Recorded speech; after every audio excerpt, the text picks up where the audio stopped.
Welcome to Mindful Drawing. I'm Robert, and I'll be your guide in this meditative practice that enters a space of mindfulness through the act of drawing. This week, we're going to explore surface, developing a surface from curves, giving it some thickness, turning it from an abstract mathematical thing into a resemblance of something with material properties. But we'll keep it kind of simple. We'll just start with some curves with a few points and edges and build them into a network that describes that moving, undulating plane, now a topological space of interaction. I'm primarily going to just be using a pen today to draw on a piece of Bristol, but sketchbook, notebook paper, anything you have will work just fine. Pencil, marker, or whatever you'd like to draw with. We'll get us through the exercise, no problem. I might even bring in a pencil at the end to do a little bit of shading. But whatever you want to draw with today, go ahead and gather your supplies, establish your space, and let's draw together. As we move into the warm-up, just a chance to understand the techniques, understand the general gist of what we'll look at in the longer form exercise. I'm just going to use a small piece of paper, it's a note card, scrap paper, page in the sketchbook, back of a napkin, anything will work. It gets us a chance to move our hands, to pay attention a little bit to our posture and our body and know where we are in space relative to the page so we're ready to fully engage in the exercise, be mindful of our place and space here, and know a little about what we might draw. If anything's new to you, keep it pretty simple. The technique builds and the thing will end up being what the thing is. So in this longer exercise, we'll really look at our kind of patches of surface, maybe giving those a little bit of thickness or density. A way to start thinking about it, in very simple terms, would be 4 lines connected. More of like a plane just sitting there on the page. But if, like I had a little slip in that corner, we just give those lines a little bit of wiggle to them. Think about trying to keep them kind of the same length. Now we start to see maybe the paper with a little curl or a napkin. We give them a lot of wiggle.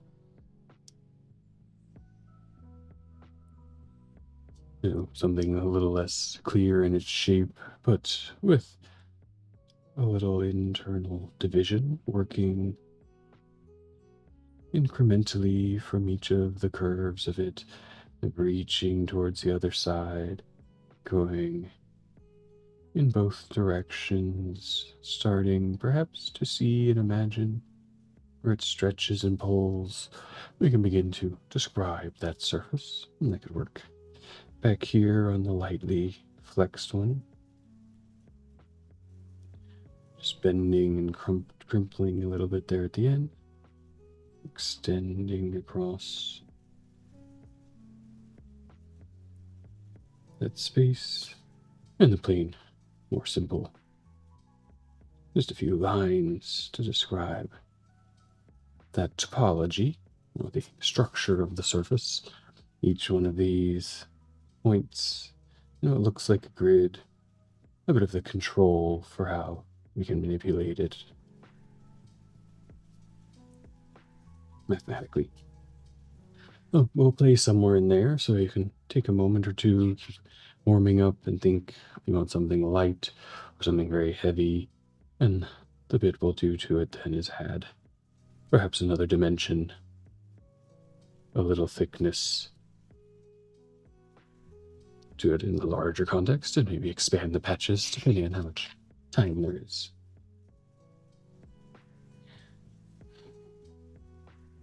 When you feel you have an understanding of the concept, maybe a little idea of where to go, or none at all, it's totally fine. We'll work through it together, giving attention to each curve. But before we do, let's give a little attention to ourselves, to our body. Roll the shoulders back a few times. Nice, slow circles, letting the ball move around in its socket and feeling out any tightness or kinks, just letting your body move through them. When you're ready, rolling forward a little bit, following it in the other direction. And don't need to go into any place of discomfort or pain, but coming up against any tightness there. Maybe if they feel loose, give them a little good clean wiggle, move it around a little bit. Feel that starting to engage the spine and the chest, the torso. Maybe turn, if you can, in your seat, or if you're standing, a little side to side. Just make sure that whole spinal column is active, present in the nervous system, present in the mind and the body. Take a nice deep breath in. Let the neck glide up and back. And as you exhale, let it drift out forward. A little stretch to the back of the neck. Up and back. Gliding out and forward. Gliding back. Forward. And maybe a little side to side. That whole chain from the crown of the head down to the hips and the pelvis. Active and engaged, ready to support us as we draw here on the page. Give my hands a little wiggle, stretch to get them warmed up. And then prepare to engage with that paper. Ready the pen or pencil you want to draw with. Since we're working kind of with an object, a surface, we'll work kind of in the middle of the page, compositionally, just to have room to maneuver and nothing too eccentric or too far out. What we'll do is just begin with one side. It's kind of in a 45-degree diamond or square there, so we could think of this maybe as the front, the right, the back, the left. We'll begin with the front, give a little bit of fun curvature. Ideally kind of continuous, so not looping back on itself, but it can have a few flexes and bends as it loosely works on that 45-degree angle in the center-ish of the page. Yeah, the size doesn't matter too much, just if it's a little bigger, you have a little more room to work. I'm just going to work around counterclockwise back towards the beginning. Give myself a fairly distinct point moment, but as soon as we leave that, again, it can do all sorts of undulation. The more complex the edge, the more play we have to do in interpreting the surface. And working along the back. And then coming around with our space closing in and established to close again. And have a little ghosty sheet floating on the paper, the boundaries of our surface defining the edge of the topology. And we could jump right in and just begin drawing contours to define the definition of the surface. It could help to take a little time and explore it, to divide it based on what we observe in the curvature. Let our eyes track along an interesting edge. Can be any of them. Pick the one that find most visually intriguing. I'll go here with this right edge for myself. Now begin placing little points along that edge, thinking about where a point might describe the curve. So a point could be at the peak of a little curve there.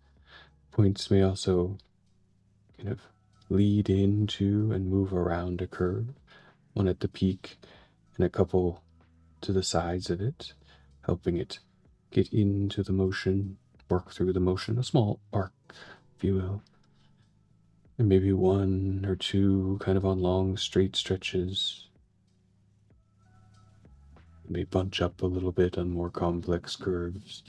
But thinking about any pinch point having about 3 points, then filling in a few others along the way, but they don't need to be evenly spaced.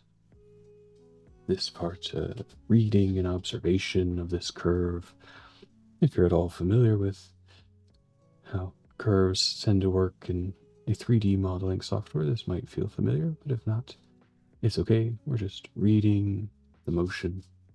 We should get some kind of like dynamic distribution of points related to what we formed there on the space.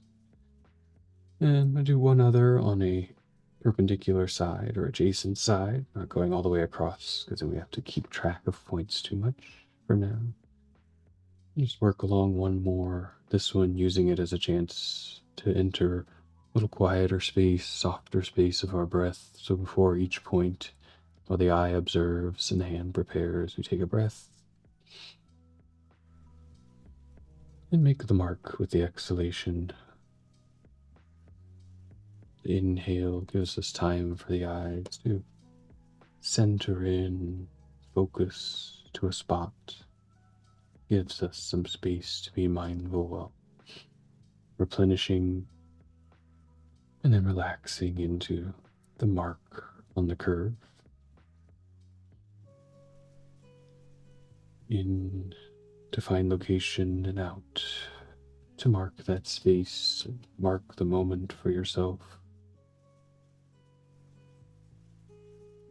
Noticing the taking of a little bit of time to draw that point. It doesn't have to line up perfect with the speed of the exhalation. It just initiates from the in-breath, the finding and the initiation of action. When you feel done drawing, you're done, and let the breath continue its way out to start the cycle again.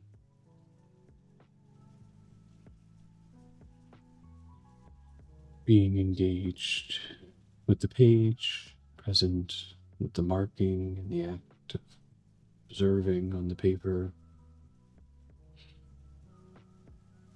being present with the body and bringing to it a heavy or deeper oxygenation, more internal breathing to fill out the space, to let the whole cycle unfold and connect the two realms inside the rhythm of the body, outside the placing of a mark.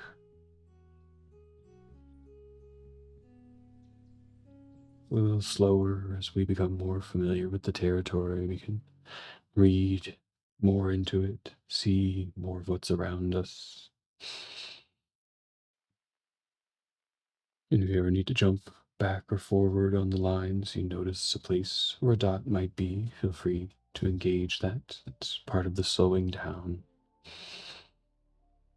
It's not just a straight line to the end, but may require a little moving around, tracking forward and back.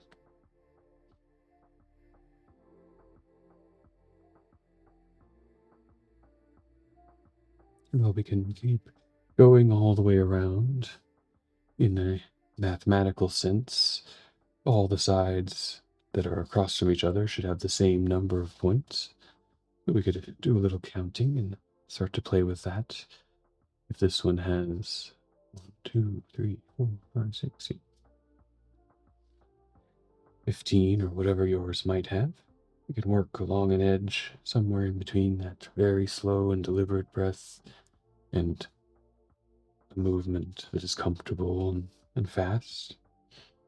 Trying to keep the same number. Don't worry if you miss one or something here or there, it will all be fine.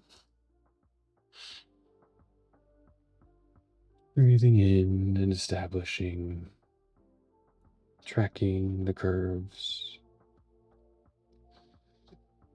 But you might make a couple of marks in between each breath, maybe even a mark on the in-breath. Noticing the speed you move at. When your eye and hand feel ready to initiate, I'm finding myself into a rhythm of in with a mark, out with a mark, feeling comfortable to track along, but whatever works for you. Since all the sides may be quite different, the number of points that we see and engage with may be quite different, and we'll handle that as it comes up.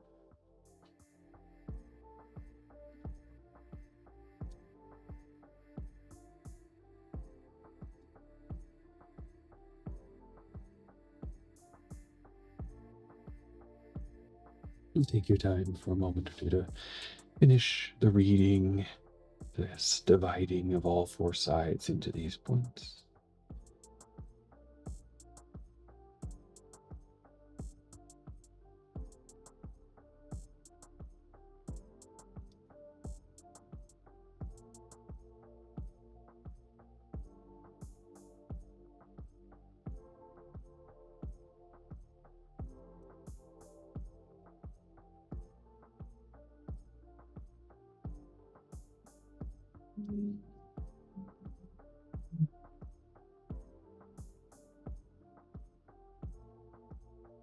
A little bit of time present in the quiet space, preparing through the attention, through the breath, to hold that space nice and open, to explore it.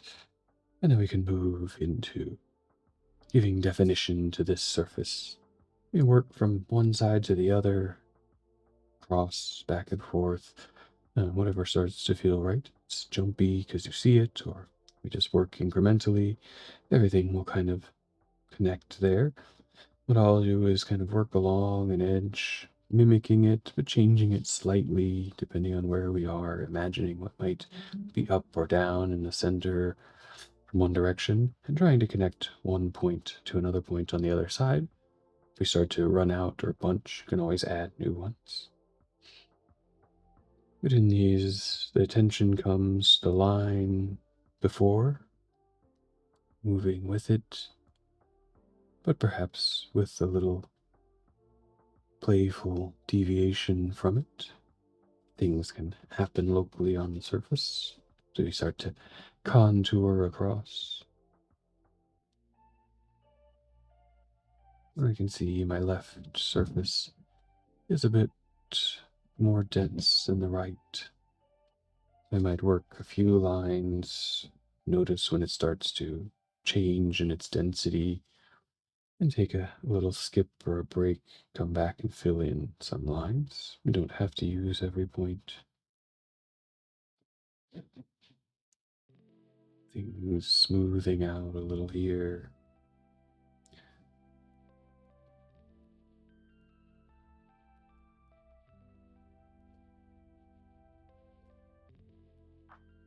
As you get into the motion,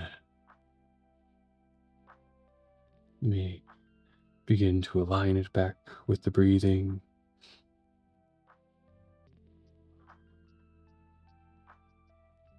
Breathing in the time between to observe, to see how you're tracking with the points, with the number, placing and exhaling. In the next moment,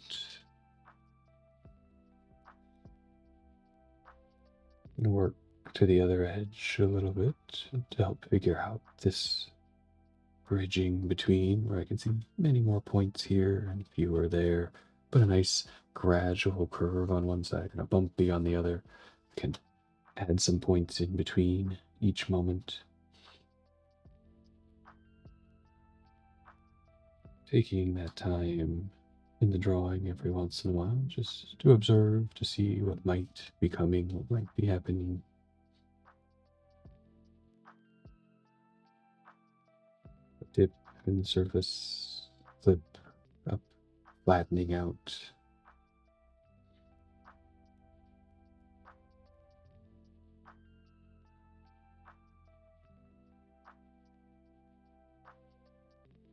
Little pinch for tightening.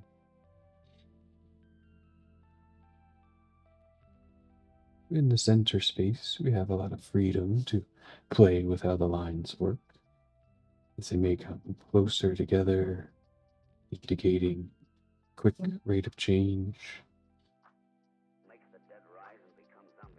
We drift further apart, opening up smooth, open territory.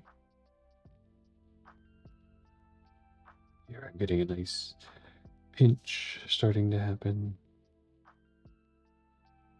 It's going to get harder and harder to fit every line through there, and that could even become a fold or an overlap where one line slips behind another for a little while.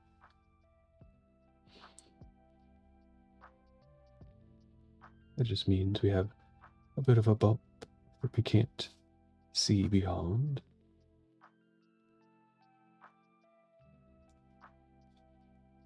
And depending on how many points you have, when you come towards an end of that, keep going for a while because we'll just work in the other direction. Now, this surface giving us a sense of where things are, we can move along it, cross again. Noticing the density difference a little more perhaps on my right than my left, but not too much. And then working from both ends, trying to find where we bring those two together. You see here in the lower right for me, a couple twists and turns with a lot of points versus a long, slow area on the left. So that might make sense to add a few gradual points in between to give it some opportunity to connect. I'm just working along the same way, reading the edge, but now reading the contours that you begin to cross.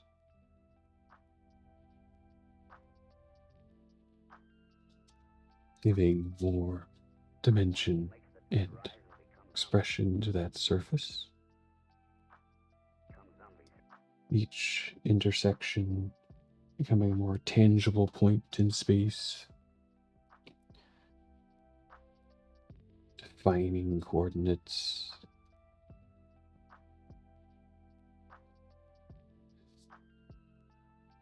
And being a part of our establishing breath.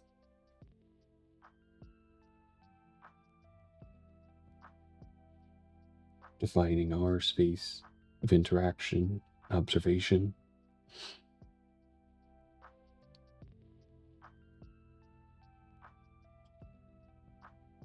And your mind's eye may begin to see more surface. It may not. Some of that becomes on familiarity, experience, with working with bumpy surfaces or not, or just how your eye processes and works with the information. Whatever it sees, we also just follow the technique.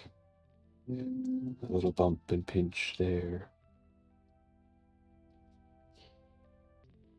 Knowing all we're doing is letting a curve work its way one side of a paper to another.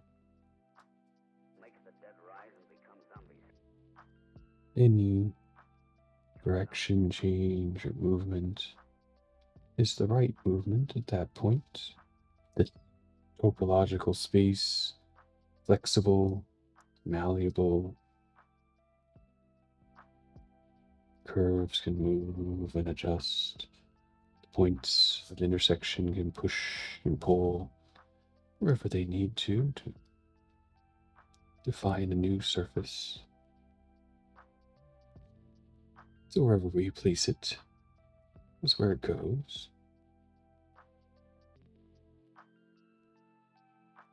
We'll just change how our eye slowly begins to see it. And we can guide it a little with that seeing, but it also becomes its own thing over time. Part of the exercise of drawing is to discover, is to think through the medium. Not only represent an idea we might have in our mind, but to know a little more what that idea is. To think through it, to observe the manifesting from blank page, an empty space, a few techniques, defining something in between our intention and our expression. With that network of curves and lines, we should really begin to see something pinching there, a cloth, a napkin, a bent piece of paper, whatever it may represent in your mind. And what we'll do for the last couple minutes, we'll get close, we can go a little longer, got to start a little late, is give it a little thickness. Work it into a less nebulous, more defined volume. Just by taking our corners, we'll just work with these front three, the one in the back that's hidden behind, and giving them some degree of dimension by drawing kind of down in a direction towards myself to work with that Z-axis on the page. They can all be unique dimensions. The surface can get thicker in some places and thinner in others. You get a tight little corner over here, a big thick corner there, and something in the middle between to explore. And then again, tracking along this curve, but not beholden to it at the edge, because the edge can be whatever thickness we want, making a new boundary curve.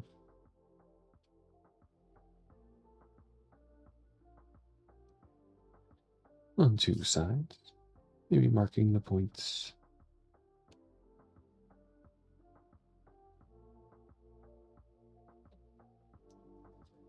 And quickly that can start to look like thickness, and if we bring all of our curves around, time of drawing quietly for a few minutes, let them just wrap that surface, turn the corner, and continue their journey around.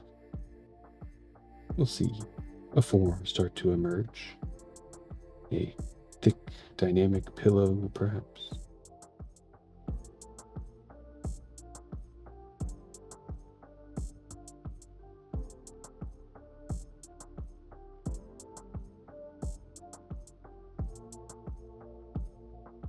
And as the exercise kind of winds down, we get a little nebulous grid of lines with some edges more defined, and some things you could take further, maybe giving it a little shading or a little intensification of those edges, thickening up the primary curves, the marker pen or pencil, letting it just become a bit heavier where we see transition. We want to, or just let it be kind of its light, strange, dynamic pillow form. That brings us towards the close of the exercise. As you feel ready, you can let the pen or pencil come to a rest. There's always more to see and draw, get into in the form, potentials emerging. Recognize them, file them as future explorations, and take a moment to just see what you've done in a little bit of time, taking that patience to form an action on the page from yourself into that void. Now something, a world to explore. And I like those softer edges a bit, giving it a little shading with a pencil there, thickening it up.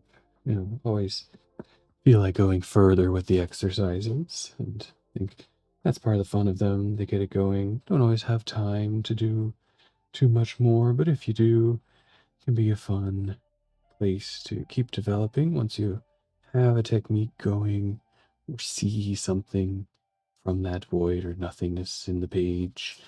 This exercise is borrowed a little bit from something I learned a long time ago in school and then used often in teaching, called the dynamic pillow exercise.